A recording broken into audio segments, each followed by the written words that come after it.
So the seal claps its flippers. A lot of Joseph Pilates exercises were named after animals. And basically we're doing a rolling like a ball sequence, but clapping our flippers and breathing in between. We have a no momentum version, we have a momentum version. I think often we might not be as honest as we could be about using momentum in our rolling like a ball exercises. It might just be beneficial to practice both. First, we have to find this introverted position. And in order to hold myself accountable to a little more length, we'll start cross-legged on our sits bone, soft chin, nice and tall. We take an inhale. Exhaling as we curl that sternum towards pubic bone, we stay on that sits bone. Then we start to lean back.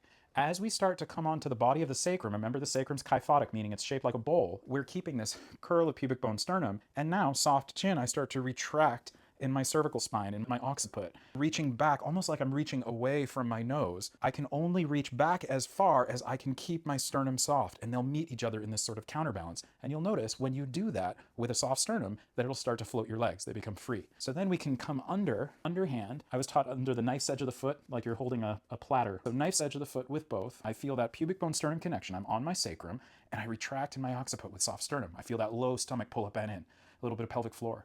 And then I clap from the legs themselves as if I'm not holding them at all with the arms. So the arms don't do it, the legs do it. Rotated out to that fourth toe line of the foot to make sure that I'm involving that spiral line, that wrap, that fibular line, the outer shin bone.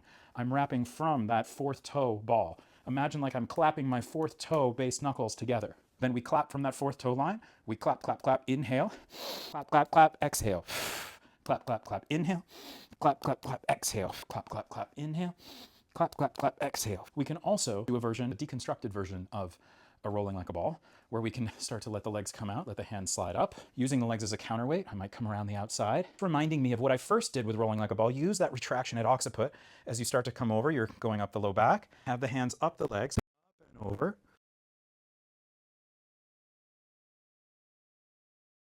To the femur so that the knee can push away to counterweight me. You can still roll out with both if you want here so that you're touching that fourth toe line, then sliding up the leg, keeping that curl of pubic bone sternum, retracting at occiput to feel that stomach activate up and in with a little bit of pelvic floor, getting taller, taller, taller, and tap, tap, tap.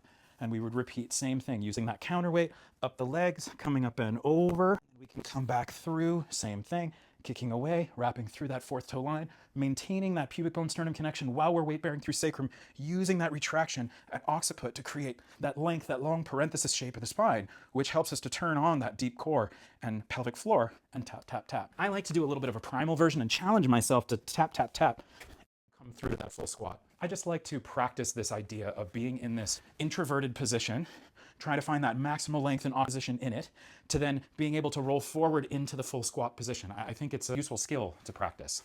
That's our seal.